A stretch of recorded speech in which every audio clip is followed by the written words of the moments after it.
And now, News 4's Weather Extra. Welcome into Weather Extra on this Tuesday. That's a look out west. We had the snow a couple weeks ago. That was snow recently in the northern part of California, really coming down, that snow piling up. Skiing, I did that a couple weeks ago out in California, and we didn't have that much snow when I was out there. That would be a lot of fun.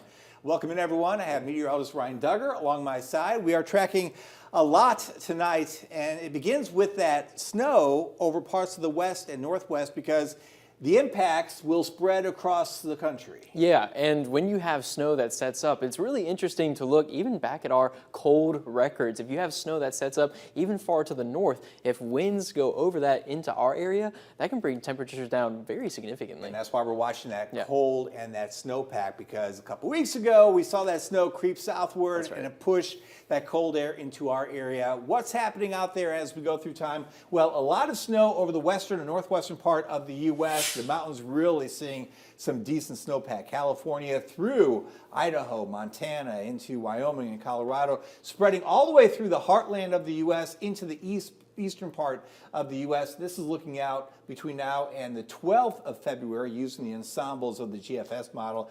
And notice that I-70 corridor there through Missouri, for example, seeing some snow. That's worth watching because that will impact, as Ryan said, where that cold air goes in time, and it looks like it will be creeping a little southward eventually. Yeah, and what was really cool about that, and you can kind of see it here with that zonal flow we've been talking about, where it's that cold is kind of locked up farther to the north. The snow is supported by that. It really is like a nice divisive line for the center of the country. Yeah, that snow pack will set up somewhere right in here where that jet stream is. That is on Monday, the 10th.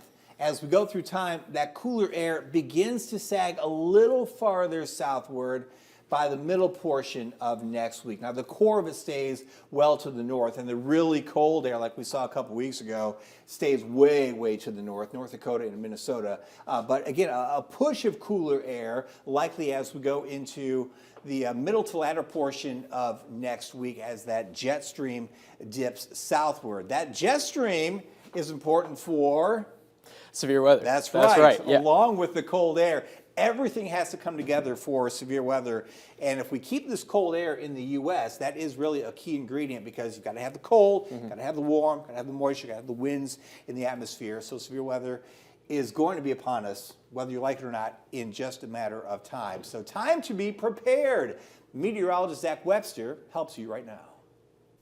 Temperatures are starting to turn warmer, and soon it won't be very long before we start to deal with severe weather once again across the region, especially as we start getting into those spring months. So we want to take the time right now to refamiliarize yourself with a couple of terms that you may hear once we start to get that severe weather underway. They are watch and they are warning. When a watch is in effect for your region, you just simply want to be prepared for severe weather. Conditions are favorable for severe weather, but there may not be severe weather actively ongoing in that moment. You want to take that time to review your severe weather plan, know where you're going to go in the event that a warning gets issued for your area. And when a warning gets issued for your area, that is the time to take action and actually move to that safer spot in your home, your work, wherever you may be at the time that warning is issued. Usually warnings are issued on the tornado side of things whenever radar indicates rotation that could very well produce a tornado, or if a tornado is actually on the ground and has been visually spotted. Watches are usually the much larger of the two between watches and warnings.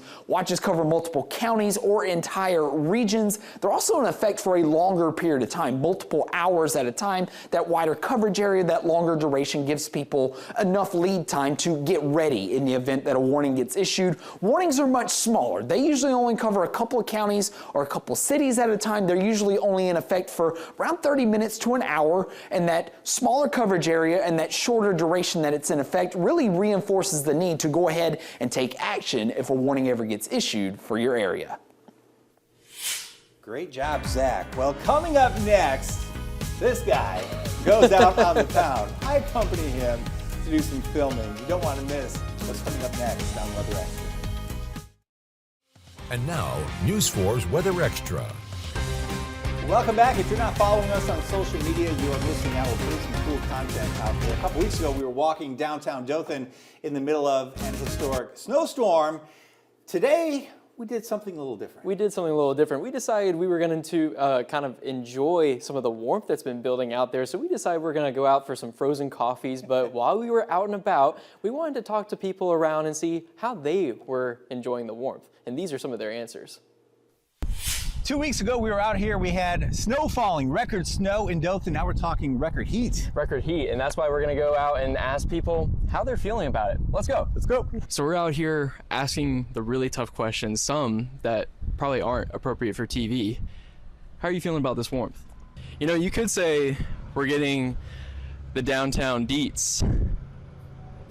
You'll get that on the drive home tonight. So tell me, how do y'all feel about this warmth right now?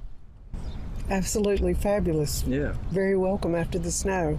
Oh, it feels so wonderful to be out here in the warm, warm air. We love it. Now I'm gonna try something that they only showed us in meteorology school. I would say don't try this at home. It's a very complicated technique. But 2 weeks ago, this was all snow. Yeah. And now we have like this record heat. Can you wrap your head around that? No, it's ridiculous. Just as I expected. It's warm. I hate it. I want more cold weather, just a little bit longer. I've got too many nice sweaters I want to wear. Can I have a moment of your time? We've had a hard day of work and we worked really hard and we're ready to go home to enjoy ourselves outside by the pool. That's correct. The pool I don't have. I'm just enjoying it. Yeah, I love it. Well, you heard it here first, folks. Drastic opinions on this warmth and the cold from last week. Ryan, that was some hard-hitting news. It really was. I mean, we really dug into the facts of how people are feeling about this weather. Get back to the station. Get this edited for the show. Go. I know. We got to rush back to the studio. I'm going to walk. So as you can tell, I had a little too much fun with that, but that was so great. It was great to see everyone else also enjoying the warmth just like we were. Yeah, big thanks to everyone who participated in it. I'm glad you didn't trip and fall on the sidewalk when you're running back. That sidewalk's not the most even sidewalk. If we do that again, give it some time. You will capture that on video. Yeah, and we will play it. If I capture that on video, I will share it with everyone. All right, let's talk about the warm air that is in place because it is not going away as we go through this week. High temperatures tomorrow, well into the 70s here at home, touching 80 or so on Thursday. Into Friday, still warm into Thursday. Saturday. Or excuse me, sorry, Saturday. I've got lost on the days of the week there. My Sunday bad. as well, yeah. High temperatures in the lower 80s. You're still thinking about not falling. That's what it is. Not fall, yeah. You got to concentrate on that. That's right. A little bit cooler on Monday. That cooler air does sneak southward as we go through next week. But short term, near record highs tomorrow. The forecast for Thursday, 80. The record 78. 80 for Friday, that would tie a record. 80 Saturday would be awfully close. And then if that 82 verifies on Sunday, that would be a record as well. So a lot of potential for record heat over the next couple days here through the weekend before we cool a little bit. I'm enjoying it. I think a lot of people that we talked to today were enjoying it. The one woman said she wants to wear more of the cold weather clothing. That's right. I can understand that. Yeah, I can understand that. I mean, you know, for me, I enjoy the winter wardrobe, and you spend all this time building it, so might as well go ahead and show it off. You get 2 weeks out of the year to wear it. Right. That's about it. Exactly. Well, thanks for joining us tonight on Weather Extra. We've got some more good material coming your way tomorrow night. We're going to look more at the rain numbers this winter. We'll see you then. Have a good night.